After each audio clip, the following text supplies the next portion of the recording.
Excuse me. Get back into my spot. You must not move at all with that thing. So there. Right there. Yeah, it's like Yeah. kind of limiting, but I feel like there's kind of like having it there. I feel important or something. Thanks for coming along. No I really worries. appreciate Thank it. you. How the hell are you? Pretty good. Pretty good. Busy. Lots of just random stuff going on really, and just trying to live life. Yeah, well, obviously the social media voyeurism, but it looks like you and your partner get on some pretty epic road trips and get Yeah, some it's waves, pretty good. Yep. which is awesome. All about the waves, all That's, about the hiking and the that's wicked. It's adventures. so good to do. So that's good. That's good. I just want to backtrack a little bit because we had a little bit of a technical error there, and I thought that there was some gold in that last little segment of our conversation. You got to press record on the sound. It helps. Yeah. Note for the next one. So what we were talking about is how we met. We met through Facebook. Then we both studied at TAFTA. We did the same course, the 20-week intensive. We crossed paths when you were at the tail end of that course in a split second. I think I reached out to you afterwards and I said, hey, were you running through the foyer today at TAFTA? And you're like, yeah. And class was coming back into what have you for the rest of the day. Yep. And then we did an editorial together. Yep. And that was, I think at that point I had made the official decision to stop shooting fashion and what have you, and was looking for any kind of way to just like spend more time in front of the camera in any kind of capacity that I could, because for the longest time I was terrified of being in front of a camera. Yeah. Absolutely terrified. Really? Yeah. I mean, I wanted to be an actor since I was like 6. Yeah. And I didn't start till I was then 33. Yeah, right. Okay. Yeah, so that's a pretty decent procrastination. Yeah. And it was actually my acting coach's brother, Andrew Pollard. And I met him in LA after I was on my way back from New York, and I was still working as a fashion photographer then. And he was a like brand manager, major player in fashion, and he obviously his brother Miles and McLeod's daughters and all that kind of stuff is equal on the other side of things. And he said, "Listen, man, like you got to pick one." And that's probably one of the most profound little bits of advice that I've had as a creative, not just in the realm of dealing with older people and listening and trial and error and your parents, but in the creative world. He said, I like what you're doing on both sides, but you got to do one. Yeah. So pick the one that you love the most. So and that ended up being acting, and it was like that. It was a lightning bolt. I don't think I did 2 other editorials after that. Yeah, right. Yeah, and that was that. Well, because I feel like with editorials, you started to get into the whole, much more storytelling rather than necessarily like taking photos that like look really great and elegant or sexy or whatever it is. But because you the way that it struck me when we worked together was that you really wanted to tell a story, and you wanted like a multiple you wanted multiple photos that all went together, and you couldn't separate them. Like you could separate them, but they were incomplete when they were separated. Yeah. Oh, that's a really good sort of perspective on it. It's always really interesting to see how, especially people from your perspective that were a part of that project, and that's really cool to hear that, because that's exactly right. And I always thought it was really interesting that whenever I always use Tom Cruise as an example for this, that he's one of those, and all the greats are, but you could pause him at any point in a film and he's always connected, right? Doesn't matter, because they never blink in a close-up. Yeah. And they're just, that they're just in it. And if you think about it, this is one of the great things that Tarantino talks about is, and in his conversation is the sort of versus digital conversation, is that film is however many thousands of individual photos stacked together. Yeah. And it was pausing Tom Cruise in a Mission Impossible film once, and I thought, oh, wow, that'd be a really sweet still shot. Wouldn't it be cool just to do photo shoots that weren't films, but sort of told the same story as a replicated that film. vibe, yeah. Yeah, like a short story, but with individual shots. And then it was like, okay, well, maybe I can start using actors for editorials. And I was still in the fashion thing, so I could bring like a stylist in to still give it that fashion edge. But I used to manage a production company in Dubai, and it was a boutique high Did you? fashion thing. Yeah. Oh, right on. Yeah. Okay, cool. Many years ago. And it wasn't my jam at all. And it was Yeah. very quickly worked out that we weren't a good fit. But Yeah. one of the things that they used to say to me, the powers to be, looking at my work, was, you're really good at connecting with the model, whoever it may be, and you make that person look perfect, but you miss everything else. So if I'm Right. a designer or a stylist, you've done me a disservice, because this fucking tag is hanging out and her collar isn't right, and I don't get a good sense of the clothing. Yeah. I was like, yeah, but I don't give a shit about the clothing, Yeah. you know? And that was that. So that's why I sort of started to pull back and go to more into portraiture and what have you. But I wanted to double back on what we were talking about before, my technical glitch as well, about your doppelganger, because I feel like that's just such a interesting tale in the social media world that we live in, especially Yeah. when everyone's photos are like, I feel like we have a bit of credence to have a page look a certain way because that's what we do. That's our, Well, it's our image. it's our I image, guess, right? like- That's that. It's not just, I've caught myself in the car mirror and I've got a coffee Yeah. in my hand, I got to take this photo. But you had someone create a whole profile based around your photos.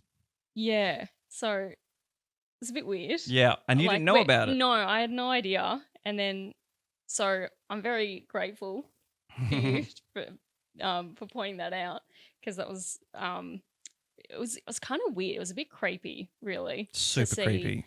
An entire profile that has literally taken all of your photos, and there's no other ones at all. Like, it's all just you, but it's not you, and it's just, yeah. So, but like, as I was saying before, it was not so much the photos that were the thing that bothered me the most about it. It was more so just the fact that her profile had so many really opinionated That's comments right. and She'd used you as a statuses and- platform to. and I was like, I'm not okay with my face being associated with all of these things that I don't necessarily believe. And the fact that she was getting so much attention as well with them, Jesus. I was a bit, a little bit worried about that. But Did you ever like you bailed her up through Messenger or whatever and said, hey, you're not, this is bullshit, who are you? And she was really what was the word that you used? she I don't know if I really bailed her up, but I was just kind of like, it's so long ago now and I can't really remember exactly how it all went, but I remember reporting like the profile to Facebook. Right. And then I didn't actually approach her. I think on my profile wall thing, I had just written, if anyone is following this account, It's and not me. tagged it. And I was like, if anyone's following this account, I just want you to know it's not me, etc., etc., etc. Yeah, right. So, yeah, and then she started replying from that. So we had a big string on my feed. There was just like, and and then she got really defensive about it and went into flat out denial and that it wasn't, a stolen page, that it was all her. And I'm like, but I can send you a selfie of my face right now. Saying And this you is me. are not me. So, so that was an experience. But Yeah, that's fucking bananas. there's been a couple that have kind of like popped up here and there, but Oh, really? nothing to that extent. Yeah, that nothing was- where it's like a full setup profile where apparently I'm a chiropractor in Sydney or whatever That's it was. right. And what's And- crazy is that Facebook never suggested that this might be someone you know. You know what I mean? Like with their algorithms or whatever. Yeah. Imagine that. I do know that person, that's me. That's Yeah, because an how long? interesting thought, actually. Yeah, I wonder. It's gone now, but it would have been interesting to backtrack and see how long she was or he was pretending to be you. Well, because how did you come across it? Just Just my popped up feed was just somewhere. whatever. I think I want to say she was still using your name though, and that's how when you did a search for you, you got 2 profiles. Oh. Yeah, which was really strange because it wasn't. Otherwise, I never would have noticed it so much. Do you know what I mean? If it was a different name Yeah. and maybe a fleeting headshot or whatever, Yeah. you wouldn't have tagged it. But it was 2, and I thought, oh, maybe you've got a professional page. Oh. Yeah, and that's why I said, Okay. oh, are you a chiropractor? Yeah. And you're like, oh, I'd like to be, but I no. don't think so. So the last time we almost caught up, and this is sort of why, not sort of, but this is why I wanted you to come on today, is tell me about Lawn Film Festival. You film the whole process. You shot it 2 years ago, and now it's out in the world and it's doing its thing. Talk to me about it. Yeah.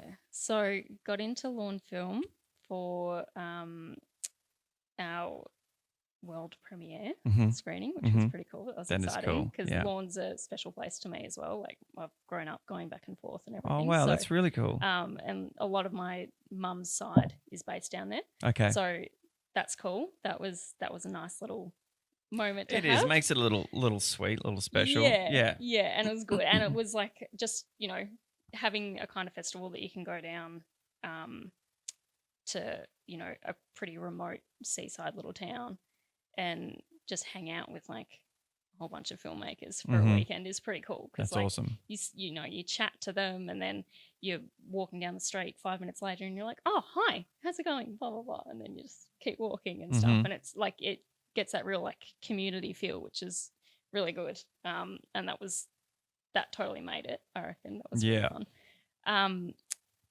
And yeah, just trying to get into more festivals and waiting to hear back and that kind of thing. So just bring that mic a little closer to your mouth there. So tell me about the film. Like how did it come to you? How did you get involved? What's it about? Give me the full. So the film's called Life on Earth Severance.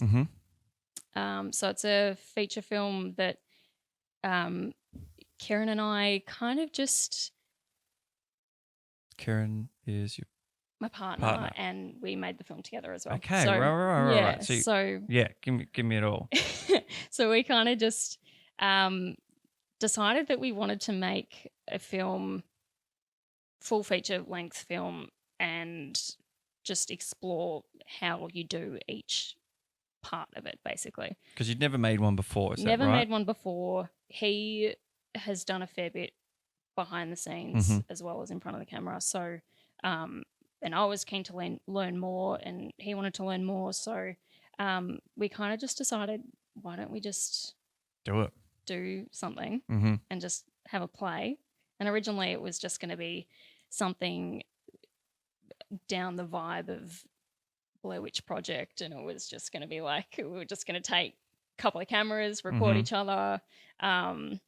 Not even bother about necessarily scripting it. It was just going to be like dot points, and we were just going to improv, and it was like going to be an absolute disaster, like absolute train wreck of a thing. And it all sounds so good, doesn't it? You're like, oh yeah, we'll just have all these real moments, and it'll all be caught, and it's just it'll magically cut together. yeah, exactly. Never. Continuity gone. Yep. And so then we were kind of like sticking with that idea, and then we're like, oh, maybe we should just get a director on board just to make sure there's kind of some sort of flow about it and it kind of works and there's a storyline there that just some standard must-haves of storytelling. Pretty much. So then we decided on that and we're like, yeah, that's a good idea. Cool, let's do that. And then we're like, well, if we're doing that, we may as well get a DOP. So all right, cool, we'll get a DOP. And then we got a DOP. And then he somehow, miraculously, because he's amazing, ended up getting sponsorship from Canon and Adamus. So then we ended up with these lenses and these cameras and these screens and stuff. And we were just like, okay, now we actually have to do something That's pretty epic. like good. Yeah. So then we, And the footage looked so good. Like I remember yeah, seeing the like, preview going, wow, this is a full motion picture. Like it looked so good. yeah, I want to like, say there's something of you sort of, you're in the woods, is it, or something like that? And there's just like this really still sort of sweeping shot looked really, really great. yeah, Yeah. yeah. So we found this little. Originally, we were going to go out to like Mount Macedon or something and just film in the pine forests Mhm. and go wild there.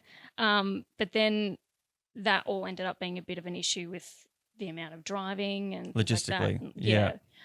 so we ended up having to run around and find these places where we thought could work within Melbourne. Mm-hmm. And then we miraculously ended up coming across this place in Wantirna that was owned. It's a property that just had all of this vegetation on it and like decent pine trees and stuff. And we we're like, where did this come from? And so we just contacted the woman that owned it, and she just so happened to really want to be part of it as well. So she ended up coming on as second AD, and then Wow. like things just kept snowballing. Yeah. Yeah, so it kind of almost happened by mistake, like Mhm. to an extent, Yeah.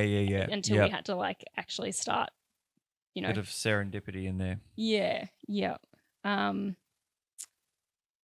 Yeah, and then we just kind of decided to like really write it. So we wrote the script in 6 months, Mhm. which was Yeah, that's a not slog. advisable. Yeah. Yeah, that's brutal. That's too fast. Yeah, like, especially when you're managing, you're not everything a across the paid board. writer to just sit there at your desk all day. Yeah. Yeah. Well, Kieran does write, so Right. so that helped. Okay, that helps a And lot. Yeah. then our director's done some writing as well, a fair bit. So that was good to have Angelo, our director, overseeing it, and then Kieran just kind of knowing what he was doing. So that really helped. But still, would have been nice to have some like Mm-hmm. time away from it, and then be able to come back to it and work out what isn't working, what needs to be changed, that kind of thing. But ultimately, I think it did work pretty well, which is great. So, yeah, I guess we kind of just put it all together in that 6 months, like with the story, and then we shot it in about 12 days, I think it was, and then maybe like 1 day of pickups. So 13 days in total.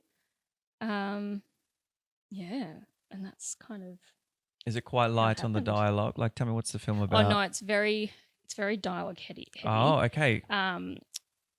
So it's about two scientists Mhm. who,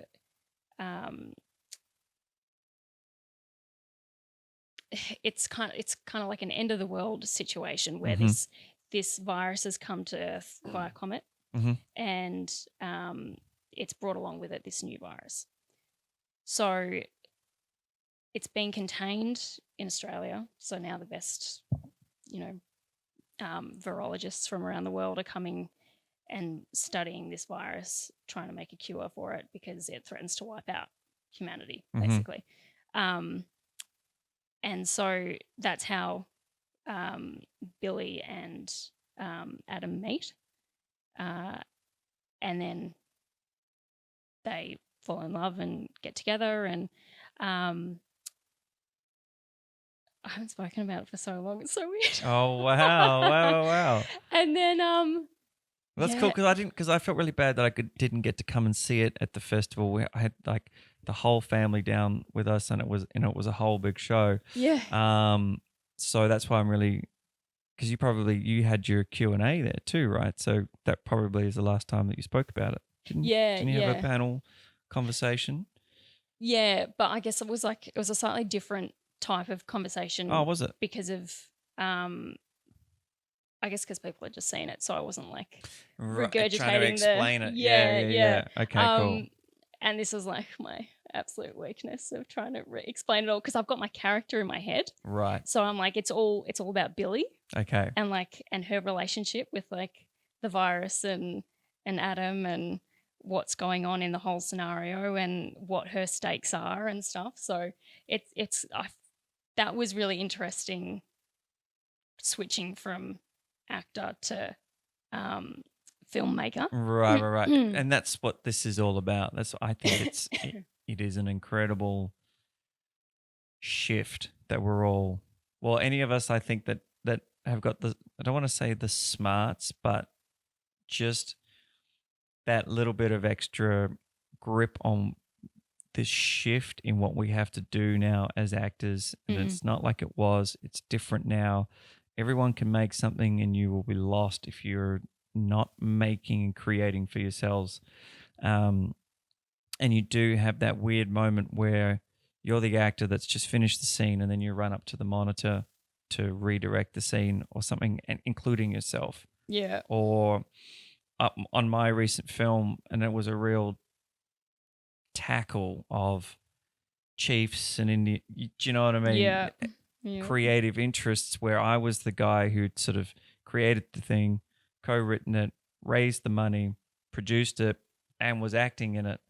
And I would never want to do all of those things again, albeit I probably will. Yeah.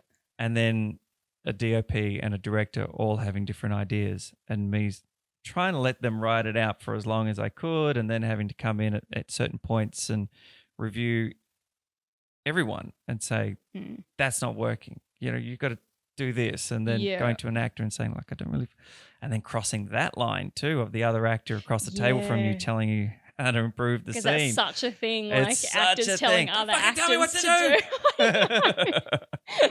You know, who the fuck are you to tell me what to do? This is my scene. You're not the director. You're not the director. Yeah. So, and the genre of your film? Psychological thriller, sci-fi. There's an element of sci-fi in there, with the whole comet scenario, and the fact that it's based around the virus, but it's more so based around the relationship between Billy and Adam, and basically the idea that betrayal is infectious. Okay. So if so in a relationship, you've got one person that might slip up a little bit, and then by injecting yourself with a virus, whatever. It's a metaphor for infidelity. It's very good, actually. Yeah, I'm keeping that. And then, and then basically, like, how that's given Billy this whole responsibility as she's come up with the antiviral to now save Adam's life, and it's put her in this situation that is just so, like, there's so much pressure there. Right. So she now has to save the love of her life and the world and fix this viral issue. Yeah. And so, like, when things start to go a little bit, little bit wrong, then she just has to make some pretty epic choices. So, that's pretty cool, and though. that's kind of what drives the story along. And there's your stakes. Yeah. Cool. Okay, so the film you've just had a run at Lorne. Now what?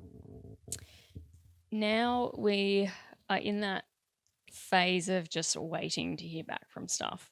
So I guess in the meantime, we've just been trying to get all our marketing material together and making all of the submission websites for all of those festivals as, professional looking as we can, with that media stuff going on, and trailers and all that kind of thing, and posters, and just waiting to hear back from them while we're on a bit of a hunt for distribution. And will you go to the will you take it to LA to the, what do they call it, the AFM?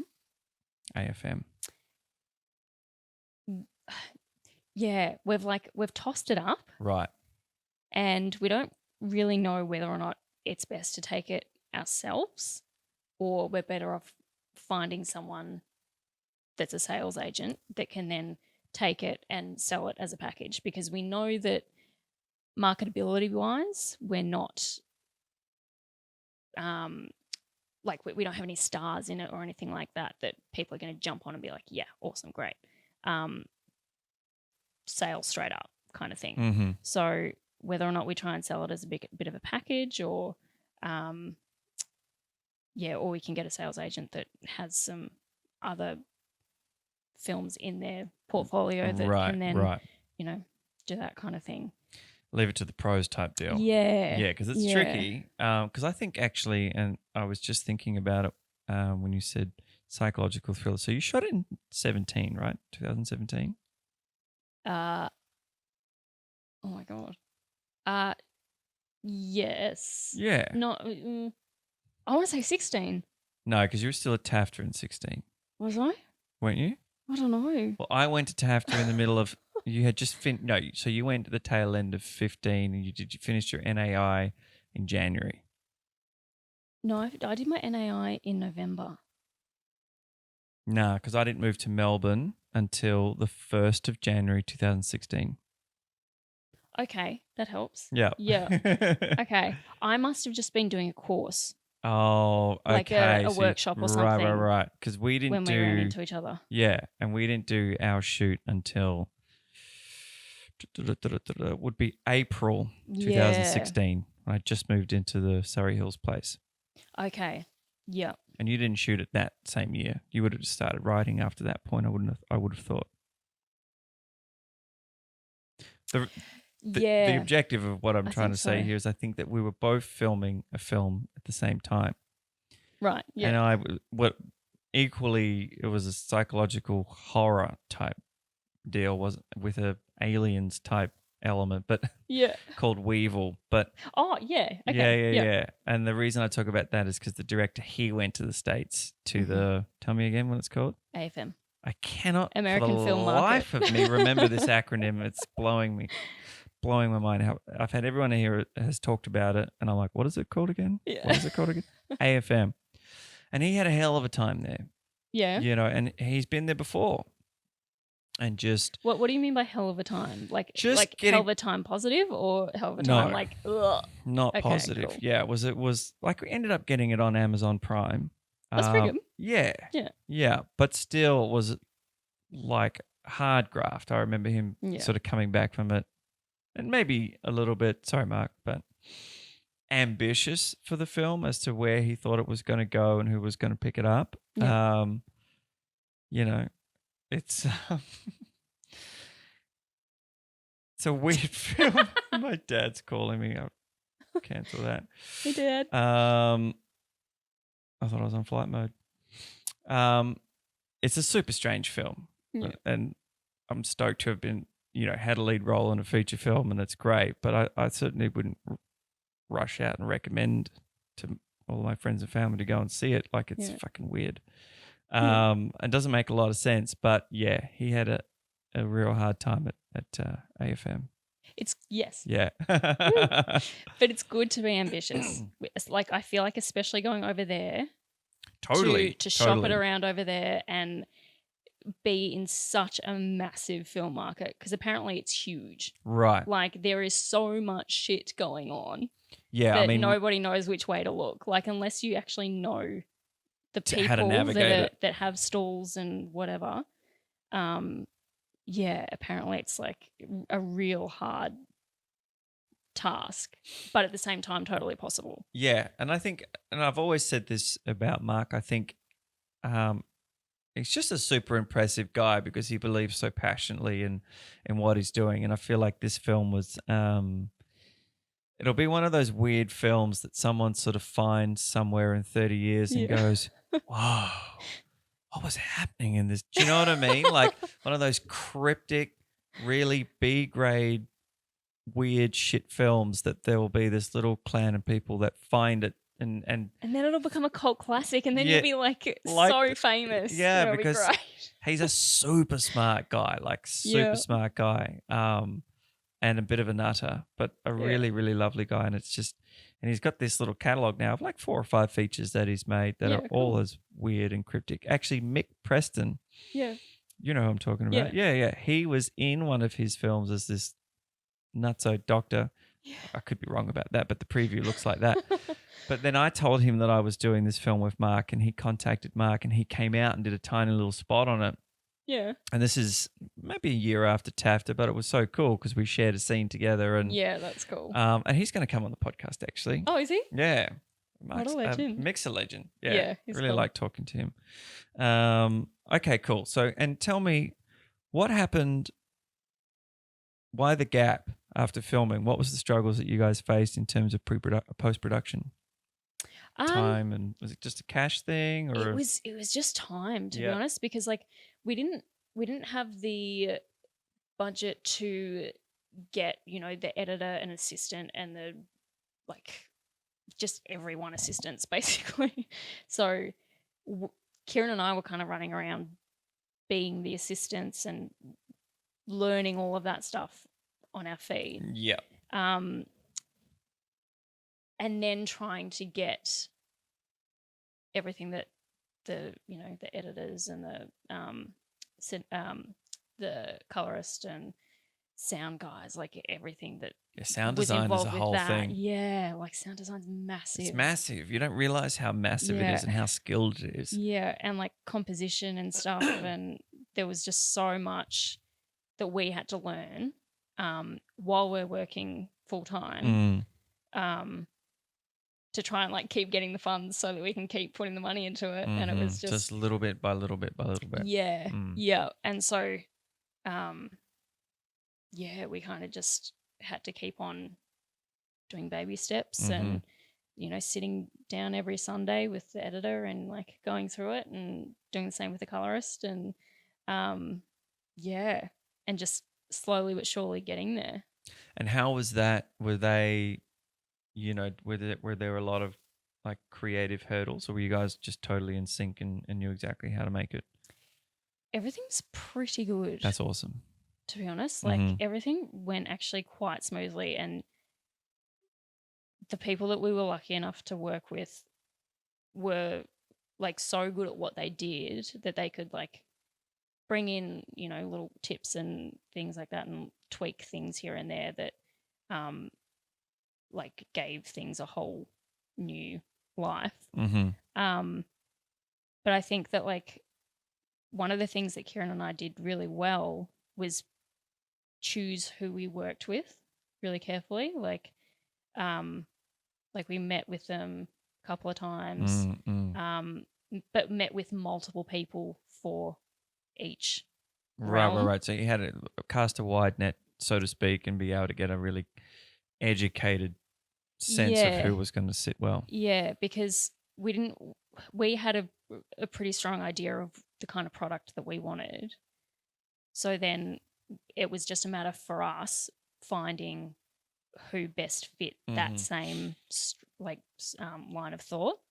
Very wise, kiddies. That's like 101, man. Make sure that you guys are like this before you press the go button. Otherwise, it'll be a clusterfuck. Yeah. And for them to be like excited and passionate about that direction that you're going, because second point, if they're like, yeah, cool, like that sounds really good, but then in the back of their mind they're thinking, oh, but we could do it this way and we could do it that way, and then like things start like changing, and that's I feel like that's when you would come to the hurdles of massive creative differences. And yeah, so I just feel like that's a really, I mean, like they're going to come up to some extent, because for sure. Everyone that's involved in it is an artist.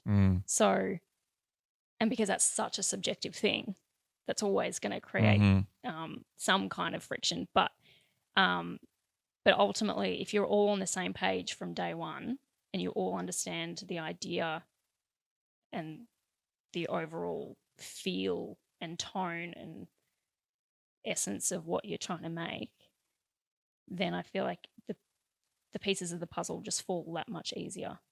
Totally. I think you followed it up with a great second point there, and it's a really tricky line in that when you have passion projects that are low to no budget and people are, you know, building and learning and what have you, and they come on, it's this fine line where you sort of say to them, look, I really appreciate that you're you want to do this and this is awesome. And I know that you're not going to make a lot of money out of this, but you still have to be respectful of this piece of art, just like you were getting paid thousands and thousands of dollars for it. Because, well, that's just how I feel. And this is how when I work for someone else, I treat it with the same respect because it is their little baby. Mm. And they put shitloads of time into it, more Yeah. than you will ever put into it when you're coming in second off the rank. And maybe you still will put a lot of time in, but not as much as that writer, actor, director it's their project. And unless you're super, super into the story, almost like it was your own, you shouldn't do it, Mm. Or maybe you can, and you're just a really respectful person. But if you think that you're going to come in and, well, if I'm doing this for $100 a day, I want to have some creative license on this. Maybe just go and make your own thing.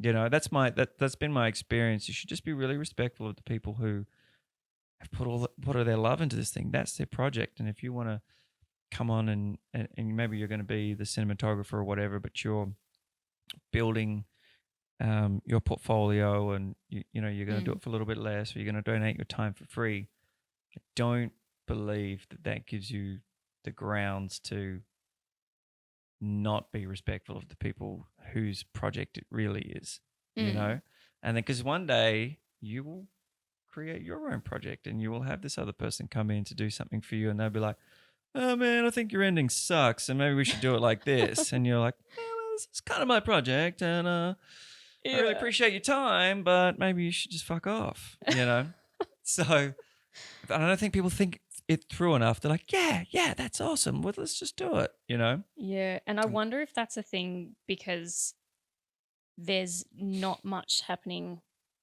in, like, I mean, there's stuff happening in Australia and people like are making stuff all the time, but just in comparison to, say, like the States or the UK, I feel like people here just like want to do stuff. Like they're just so antsy to do stuff that they'll jump into anything. Yeah, and like I've totally done it. Like I've done stuff that that I really like. I just really wanted to be in that environment. I really wanted to have fun, and I really wanted to like explore my character, and I really wanted to like just be a part of a team that ends up being like a family, and like that's really great and that's really fun, and it's also really addictive. So I feel like coming to that, like coming to a project and knowing that that's kind of what's on offer, but then also like really knowing the story and how you can best serve that story. And if that story doesn't necessarily serve you in the same way, then that's probably when you don't go with it. At the lower end of things. Yeah. Because you're going to come to a point where it is in the back of your mind, like, well, this is low end and I want to make my own and I feel entitled to make my own. And so you're sort of saying you really need to already be in the same place as the people who want you to come on board. I think so, yeah. 100%. Yeah, there's a real sweet spot. And I've said this and that's like, that means that there's a lot of opportunity for everyone because not every story serves everyone. Do you know what I mean? Yeah. So like, and the quality of the work that you put in, if you're working on a project that you're super passionate about, is going to be so much higher than something that you're going in being like, it's only paying this much, like, whatever. But but it's not even. I don't know. That also comes down to conscientiousness and work ethic too. Yeah, it's like don't do something if you're not going to be 100% about it. That's right. Especially as an artist, because it's a reflection of your work and who you are in your creative field. Yeah, and one day you're going to be that guy on the other side of that, and there will be someone an actor in the corner who's not giving it their role, and you're going to ask them, "Hey, man, what's going on?" Well, I just don't really believe in it. What the fuck are you doing here? Yeah. Like, and that's the shit that you, and what this podcast is about a lot too is just, the young, like not young, sorry, just new, and we're sort of getting to that tipping point of exploration in terms of how we approach in Australia independent projects. Mm. When it's like, how many more free projects can I do? What sort of rules do I need to apply to myself in how I take on as I'm progressing along? Like in the beginning, you'll do anything, Mm. just to get time. It's like 16-hour day as a background extra just to be Mm. on a set, and you got to do it, and that's great, and it's really, really awesome. And then it's student projects, which you never see any footage from because it's rubbish, and you don't get any IMDb credits, but you get to be on set and what have you. And then for me, there's been a transition of even just how much time I'll give to an audition. Like if it's a student Yep. project, but it sounds really good, but they're like, oh, can you come in at like 10 on a Wednesday? It's like, well, buddy, I'm not 17. I don't live at home. Like I've got to go to work. You want a character who's in his late 40s, not late 40s, late 30s. You're probably going to get a dad who's got 2 kids, who runs a company. If he's doing short student films, he hasn't made it as an actor, or she hasn't made it as an actor. So can I just give you a self-tape and then we'll take it from there, so you can do it on the weekend, but they're still operating on student time. Mm. So you have to be really effective with your time, or they'll be like, can you give us a monologue? Can you give us a scene? And then maybe just something else, Yeah. And so these are the sort of transitions, and you're like, I don't want to be a prick about this, but this is a small little project and we can do it this way. And that comes back to picking the things that are really, really important or great or speak to you, so that you're not that guy that comes in and has got the role but was never all the way there. Yeah. Because that's a shitty thing to do too. Yeah. And it jeopardizes everybody else's effort.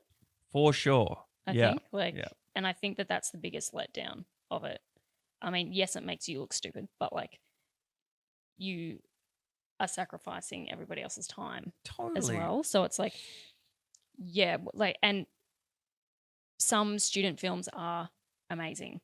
Like they are. There's and some some real are so good, and like it's totally worth just being like, yep, cool, I'll do that. Sweet. That's right. And that requires that little bit of vetting, like reading the script and having a conversation. And so I sort of have like a series of questions now that I've done enough to know how it's going to look. Yeah. So how are you shooting it? Where are you shooting it? What have you got? What's the team? Well, we just got a mate's probably going to lend us a camera, and we're still scrounging up this. And we don't really have a timeline, or we don't, you know what I mean? When there's a lot of ambiguity comes through. Whereas, and I talk about these guys a lot because they're so impressive, young students, Ben, who made Stringy Bark, so specific, so well researched, been working on it for ages, did all the groundwork in finding the contacts, raised nearly $40,000. Like those are all massive they did an amazing, they did an amazing job. And then their next short film, they built that little bit of traction, and the stills and everything from it, a World War II. I want to say, sorry if I got that wrong, guys. It might be World War I, but I think it's World War II. Short film as their final project, which, I mean, the little clips that I saw of it look incredible, and those are one of the diamonds that come through. But I think that's because they're passionate about it, and exactly, they know where they're going to go with it. Like, and there's totally room for exploring and stuff. But like when it comes to something that you want to do with a whole team, that's when you have the direction, and that's why they've excelled with that. Yeah, and they found it because they know what they wanted to accomplish. And they've got a sweet team too that stick together, and they've been on sort of 4 projects together now, and they work really, really well together. Like, and I haven't been on a ton of projects, but of the handful of projects that I've been on, Stringy Bark was by far, including my own, was just beautiful. It was a breeze. Like mum's there, dad's there, the whole gang, everyone's donating their time. People, like one of the end scenes of the film, and it's not like a story that people don't know, but they, Tim Head, who plays Sergeant Kennedy, read the letter that he wrote, if I remember correctly. It was a bit hazy, but it wasn't filmed. It was just something that he read to set up the mood. Yeah. This is a guy who's never had an acting class in his life, is in his mid-50s. Oh, really? Yeah. Yeah. Never. No acting training. Yeah. Amazing. Just walks in and goes, oh, yeah, cool. Everyone's in tears. Everyone's crying. I'm about to Yeah. do my big vicious villain scene. I want to start bawling my eyes out. Like, it was crazy. And then, like, you know, father and son, like this, you know, final cut, rap, like crazy. Yeah. And it was really, really beautiful. Those are the kind of cool projects that you vet for. You know, Yeah. that you can see it all lined up and you're like, yeah, man, this sounds really, really good. Mm. Well, on that note, wait, let me ask you one more thing. Where now? What to now? You've just got a visa for the States. Yeah, so I just got my green card. So gonna Listeners are fucking bang it jealous. over there. Yeah. Yep. And when will you go? I leave on the 14th of January. Holy fuck. Yeah. Wow. So gonna go explore that. Like and, live? yeah. Like I'll go over there for 6 months ish. And have you got a job to go to, or are you just going to ride it out? No job to go to, but I've been really lucky because the job that I'm working at the moment is letting me take some of the work that I can do remotely. So I kind of land there with the job. Oh, and man, that's I so can good. just go there. Now I just need to like find some agents and we'll be sweet. Yeah. And are you with an agency here? Here, yeah. Yeah. So they'll hook you up with something, I imagine. They should. Well, yeah, hopefully. That'll be good. Okay, man. Thanks so much for coming down. No worries. Thanks for having me. My pleasure. I appreciate it.